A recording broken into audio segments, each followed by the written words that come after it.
What's going on? Boys, arm yourselves. Life stuff. I guarantee you we won't get to everything, but we will get to what we can. Today, for me, was one of those days you realize the gravity of having something wrong with you.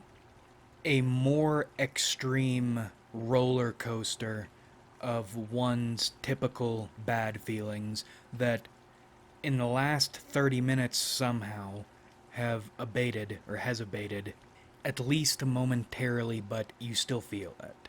The last few days, my stomach has felt like it's tearing, but not along a line or something like that. You know, when you stretch a stretchy but firm material and it doesn't tear across, but rather creates a bunch of very small tears across its entire length?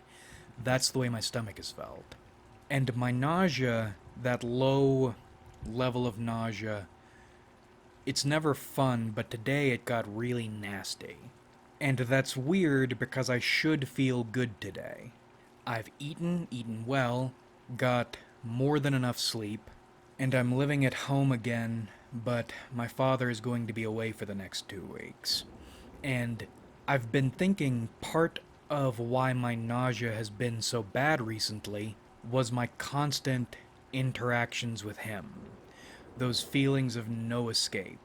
Every moment of every day, just unpleasantness. Telling me I don't have a real job. Telling me it's pathetic to live at home at this age.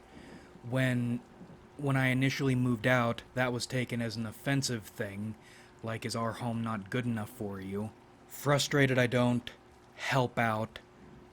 Angry when I do help out because I'm helping out wrong. Offended when I suggest making lists of these tasks so we can organize them and get them done instead of having them floating around. Offended that I make or purchase my own meals. Offended when I eat home cooked meals. I'm a pussy for not lifting enough weights. I'm an asshole for not wanting a spotter when I do lift weights. Offended when I don't want to get into politics. Offended when I do get into politics. Offended when I agree somehow. Offended when I ask for advice because a man should find his own way. Offended when I don't ask for advice because I don't know anything. And constant shitty looks, snide remarks, and condescending laughter. And just hitting things and yelling. And I don't have to deal with any of that for 2 weeks. I thought my nausea would grow wings and fly away. It didn't. It got so much worse today. And I've been trying to sort out why. I think part of it is my work situation. I think we're starting to steer in the correct direction, and we had a special event recently that turned out better than I could have imagined it turning out. Lots of publicity, lots of supports, branching into new publics. And after that event, things crystallized for me.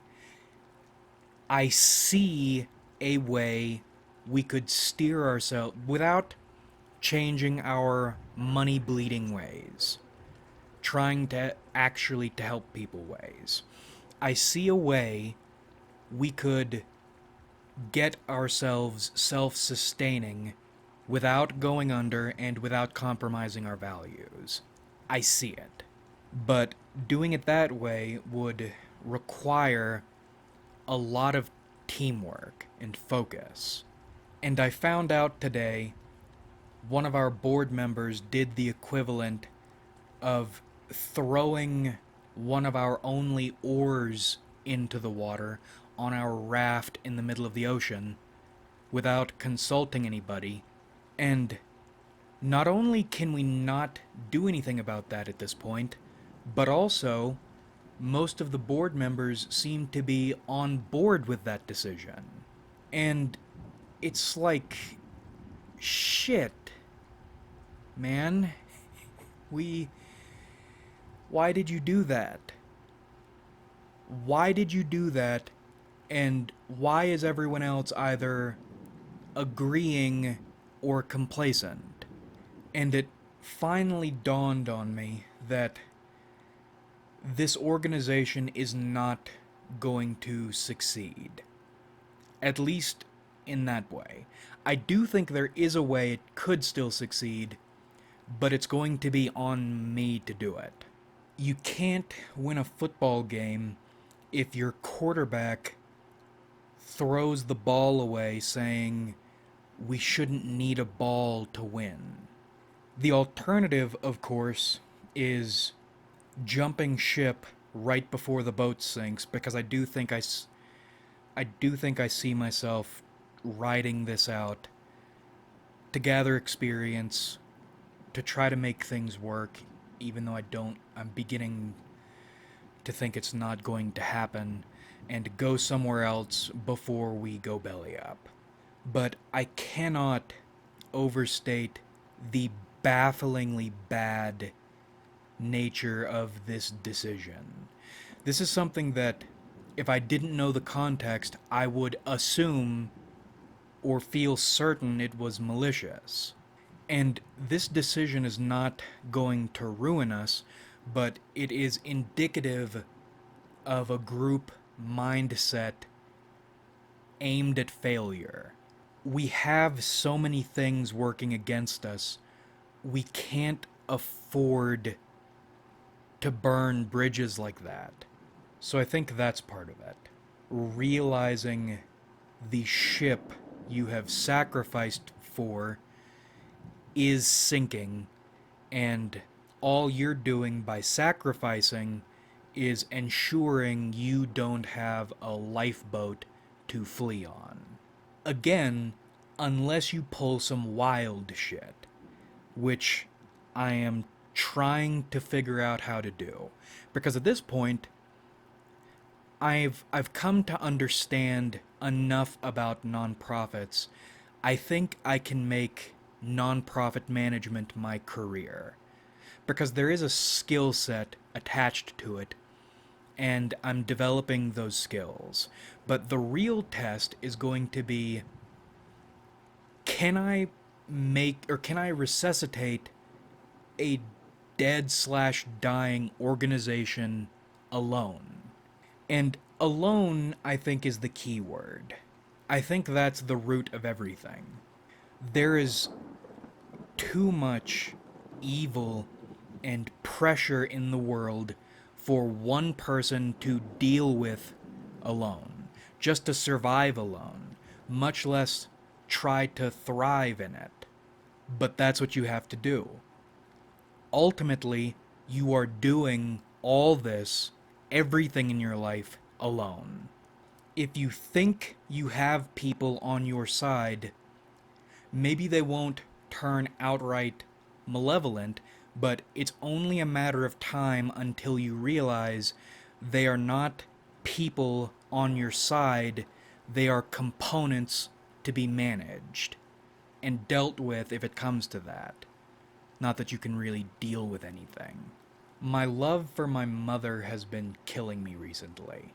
Because although I can rely on my mother for tons of things, and still I would take a bullet for her with advance notice, which is something I would not do for anybody else. 7 days from now, you're gonna get shot, or your mother's gonna get shot. I'll take the bullet. Which I distinguish from taking a bullet for somebody in the heat of the moment sort of deal, because that's just instincts take over and you try to do the protective thing. There are probably a few people you would do that for. But 7 days from now, take a bullet? That's different. I think because of the anticipation and the certainty. You are making that decision, not your protective instincts in the heat of the moment. But what I've realized and what hurts the most is realizing I have never been able to rely on my mother when it comes to my father. Never. And not just in a I would like to help, but I feel powerless and can't, but in a complacent or apathetic and sometimes spitefully apathetic way. And that hurts because that is the one thing above all others I would have wanted support for. My family, not just my immediate family, but all my family, has never been especially emotionally supportive.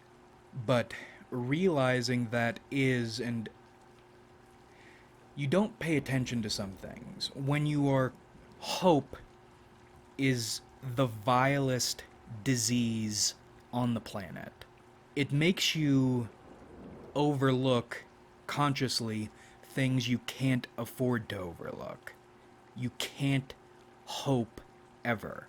And this all culminates in not just suspecting or fearing, but this blood gem clarity understanding there is nobody you can turn to, at least without conditions. Ergo, why would you waste all this time and stress trying to mend a life raft that is going to sink? It will sink. When you could instead try to learn to swim. And for the last while, that's pretty much what we've been doing. And it's 2024 is going by so fast. Anyway, that feeling of isolation, that you don't have support unless you can buy it in some fashion, so you might as well figure it out yourself. It's misery. It makes you stronger when you stop fighting it, but it never stops hurting. And today, it hurt enough, I realized I would like to make it stop, and I was doing things to try to make it stop. And that is the danger spiral, because you can't make it stop. Fucking one of the dumb commenters said something about accepting pain or fear makes it go away. You should accept pain and fear, but not because accepting it or either of them will make them go away, but because you can't run from them. Accepting them is something you should do, but you will not feel better. You won't alleviate it. You'll probably feel worse, but you need to accept them.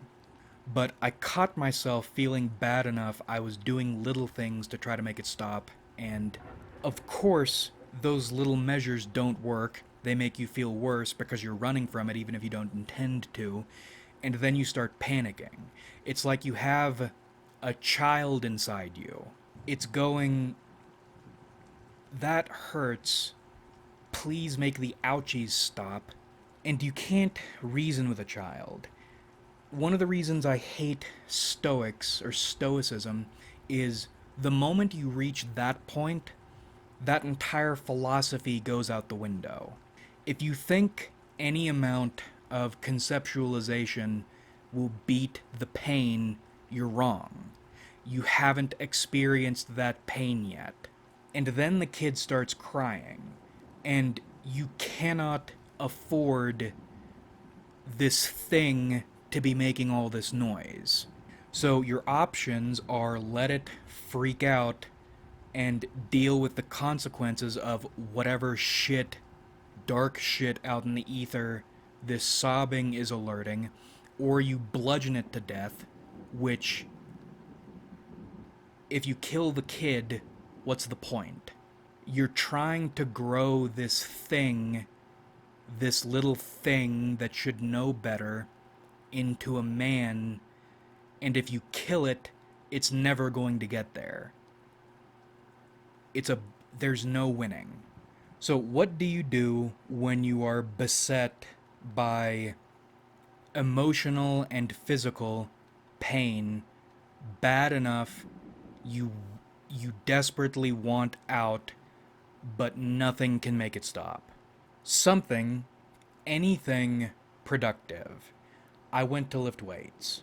And I lifted lightweight because I knew I was not in the state to go heavy. Not that I go heavy these days, but utterly manageable weight for volume. Mr. Johnny One Plate for reps, just to try to make that time productive in some way. I'm realizing one of my more recent coping mechanisms is progress. If your options are hurt and hurt but make things better by 1%, I'm going to choose the latter just so I can feel like I'm not wasting away. Even though it isn't going to make me feel any better, even though it isn't going to make things better in general, at least I can feel like I have done something, improved the situation a little bit, even if it's meaningless. Things are just a little bit better. The books are lined up just a little bit straighter. And then I vomited, which I haven't done in a while. I'll get to the point I'll dry heave, but straight up vomiting just from an emotional state doesn't happen that often. And I didn't feel any better afterward. Somehow the nausea felt worse afterward. And then I find a dead mouse, so I'm cleaning that up. And while I'm carrying this dead mouse to dispose of it, it feels like a baby mouse. It's not like a pinky or something. I don't know if baby mice are pinkies, but young mouse. And I suddenly feel the urge to start crying externally. And not enough that it's going to happen involuntarily, but enough to notice. I don't know if you have crying difficulties, but I felt the rare opportunity to blow a genuine sadness load at that moment. I didn't, because that still wouldn't feel right. For me, crying doesn't feel good unless I cannot stop it. But it was strange to me that intense an emotion hit then. And that all got me thinking. Because at that point, I mean, you know something is wrong, but again, you don't feel the gravity of some things all the time. Maybe you get a flash or a revelation of that gravity before it goes away again. It will go away again. Is losing your mind a level up? Not a good thing, not an escape from pain. If you get hit with real mental illness, your life is going to be so much worse. But like the Is Paraphilia Dysfunction video, might this dysfunction, or what appears to be a dysfunction, does it, in a manner of speaking, put you above typical reality? If you have inbuilt weird kinks, typical sexuality doesn't affect you as much. This isn't to say sexuality doesn't affect you at all, but the way it affects people typically does not affect you. It's different. If you lose your mind and come into an entirely different set of concerns and terrors on the consciousness level, are you above typical people? Does a cop who's beating you mercilessly have power over you if, in your mind, you're fighting the aliens, space aliens? Those space aliens might be more terrifying to your consciousness, but this cop who's beating you doesn't have the power to oppress your mind because your mind is somewhere else. If you're being traumatized by fifth dimensional beings, third dimensional beings aren't even on your wavelength, even if you're here in the third dimension physically. And I'm thinking about all this stuff because it can just happen. And I'm sure it is not as ultimately pleasant as Brazil's lobotomy. But what are the spiritual implications of your consciousness warping into something unrecognizable to your base form or your species' typical form? Everything is consciousness here. And that leads us into the next thing. Weird, ongoing psychic battle, plus some contextual consider the followings. So, the United States military maintains over 2 million personnel. There are a little under 20,000 incorporated towns in the United States, ranging from the smallest population villages per se up to the biggest cities, incorporated. Let's multiply that 20,000 by 5. 5 people. Not to say each town is going to have exactly 5 people. Maybe some have more. Definitely many have fewer, but let's average it to 5.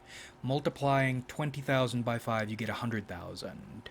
That is 5% of the armed forces personnel total active. Tom Clancy's The Division. Awful series, great idea. If they hadn't made it a stupid looter shooter, that whole atmosphere and concept would have been great. Regardless, I haven't played them. I played the... I think I played the demo of the first one, and then I played the first one just straight a little while and then dropped it because it's a dumb looter shooter. But the idea is government agencies have sleepers in every city who, in an emergency, activate and do operator shit. I feel certain something like that is going on, or is happening. That you have plainclothes glowies in your city. And if you're in a larger city, maybe that's not something you can realistically pay attention to. But I've mentioned before, where I live, it is large enough, depending on the circles you run in, you could never meet an individual your entire life of living here. But it's small enough, depending on the circles you run in, or if you put yourself in other circles, you can start recognizing faces. Ergo, you can start not glowy hunting, because that has bad connotations, but glowy watching. Like you watch the stars in the sky. There are more and more police patrolling every city. When I was growing up, and it's not that I think that I wasn't looking for them. It really does feel like in every city in the United States these days, there are armies of cops rolling around. With this escalation, just because they don't make themselves obvious doesn't mean they aren't there. In terms of division-style feds, plainclothes agents, monitoring things. Now, that psychopath ENTJ I have mentioned in the past, that I have to deal with sometimes professionally, I think I've mentioned he feels like a Fed, and he has done government-type work before. And he feels like a Fed because he lies way too well for a person in his position, and he cultivates personas too well. I mentioned before, if he hadn't dropped that mask with me, I wouldn't believe it. That he was anything but what he said he was. And he probably isn't, but if he were, it wouldn't surprise me. However, in his circumstances, it felt more like we crossed paths at all because he needed to do something municipally, and we just happened to butt heads. Now, I'm now paying attention to somebody new, or dealing with somebody new, in a totally not dealing with them fashion. As in, we have no reason to be on each other's radar. But I passed him in public one time, and The vibes he gave off were so heart sounds, typical. This isn't the first time we'll mention, or this is the first time. This isn't the last time we'll mention heart sounds in this video. There are typical vibes people put out. Whatever his vibes were, they were not typical. But he looked extraordinarily typical. If you want to talk or put it in Disco Elysium terms, I just finished a nationalist but not racist, fascist, well, a little bit racist, fascist, hairy run that was really interesting. His signs were bad, and my half-light started screaming at this average, typical ass looking dude. I've never seen him before, just passed him in public.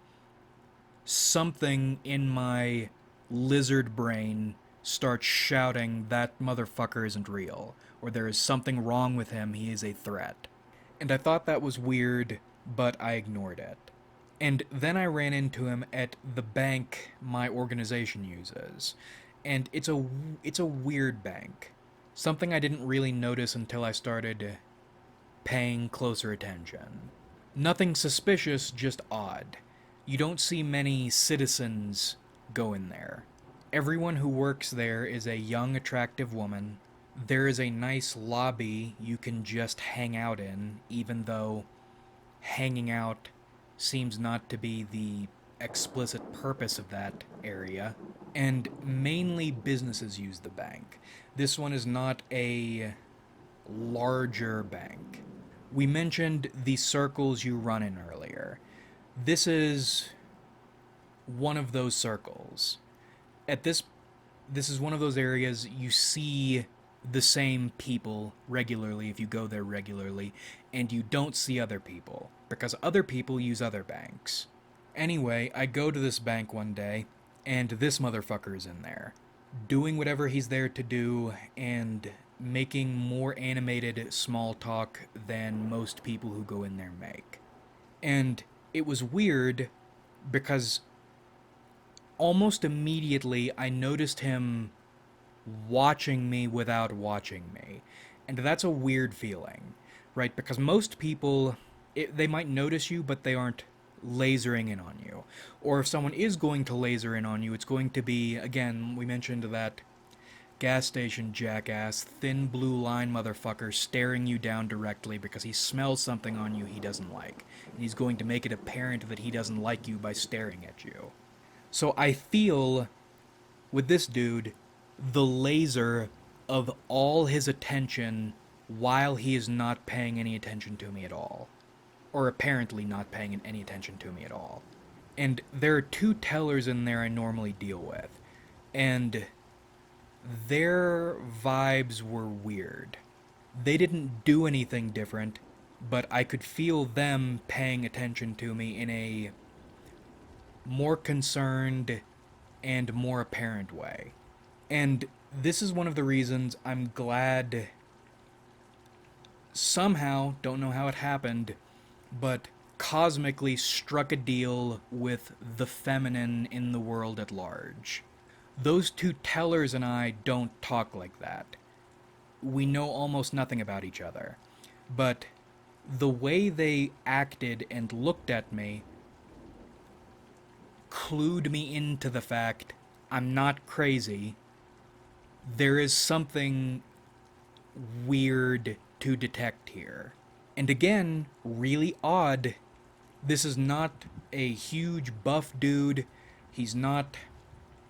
There's no way to place him exactly other than kind of yuppie-ish. He's very normal seeming and mildly charismatic. But he's laser focusing on me without making it apparent. We're on each other's psychic radars and I don't know what's going on. And it disconcerted me enough, I did some asking around. He is new to the area. He works at or with this organization, and most importantly, he was a veteran of some esteem, or is a veteran of some esteem. And I don't really get along with veterans. at least post-Vietnam veterans, people who... I think we've talked about this before, but if someone joins the military as a financial or life decision, that's one thing. I don't get along with people who volunteer for the cause or anything like that. So even though I didn't know this dude was a veteran, was it just him smelling something on me?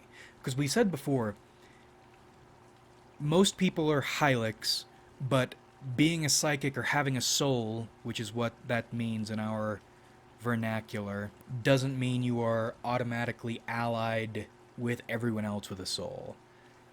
It's just a measure of capability. So was this just a dude or a psychic who smelled something bad on me and I smelled something bad on him, and we are just having a naturally bad instinctual reaction to one another, being in the same vicinity? That's possible. That can happen. I think that was what was up with that dude who stared me down at the gas station. He just smelled something on me. He was probably totally... Well, he wasn't probably. He was... If it was what he was smelling, totally right. Hate motherfuckers like him. But at least that was... Even though nothing happened, at least that was an easy-to-understand hatred. Only a couple times in my life have I felt that unassuming dude's degree of negative laser focus without or while trying to make it seem like that's not happening. And then the same thing happened again today. Almost exactly the same way. Except today I was feeling out of it, and I was feeling a little jumpy. So this time we are standing right next to each other at different booths, and he is moderately loudly chit-chatting again, but I feel him focus in on me again in the same way, same intensity. It's like a repeat. So this time I look over at him. Not in an aggressive way, but in a, "What are you doing, fellow magus? Please don't put your evil on me when we haven't even officially spoken yet." And he gives me this side eye of, "You better watch yourself," without staring me down, without even turning his head, and otherwise without breaking his flow. And that got me jumpier because that was an acknowledgement that, again, I know I'm not imagining things. If nothing else, I'm perceptive, thank God. But you've now escalated this tension that hasn't been explained why there's tension, and no way to break it, really. Again, with that thin blue line, jackass, he can stare me down and I can look away, and we can both understand what has occurred and the outcome, and then it's done. It's like this dude is cultivating tension to try to get me jumpier. And then, the two tellers I normally deal with, and not one of them, both of them, this whole situation was odd. One comes over to help, the other comes over to talk. And normally, when I'm banking, they're very pleasant. I like them. But I'm quiet, I'm terse, and I'm quick. I want to get this done. And normally, despite being friendly... Well, no, not despite being friendly. Because they're being friendly, they mirror that. And again, it's like without really speaking much, we have developed a rapport. As in, if one needed help with something, the other could offer help, and it would be appreciated and not weird. Because they have helped me out with stuff before without needing to. And I feel bad to say it, even though it is kind of funny. I'm still not entirely sure of one of their names. But those sorts of coolnesses or those rapports don't need names. It's the vibe check. I think it's positivity, proximity, and repetition. Regardless, both of them came over at the same time They made small talk more intensely than they normally do, and they did it louder than they normally do, while still having their vibes weird. And I don't know what that means, but I appreciate cool women as acquaintances because what they've done, or what they do, not to classify all women as all the same all the time and all that shit, but they'll feed you messages encrypted. I don't know what that meant, but I know it's something. Heart sounds, heartbeat sounds. They have never done that before. Irregular behavior, indicative of something irregular happening. That's why we mentioned the division, the 100,000 feds walking among us. Is this guy a fed?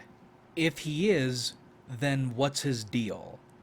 Because unlike Psychopathy NTJ, who maybe isn't a fed, but if he is, he's focusing on something in terms of government, this dude seems to be focusing on me really hard. Thanks to my conviction, I am on a list that is canon. Are they experimenting on me? Are they shooting me with misery beams? Are they doing it to me because they know I'll talk about these things on this channel?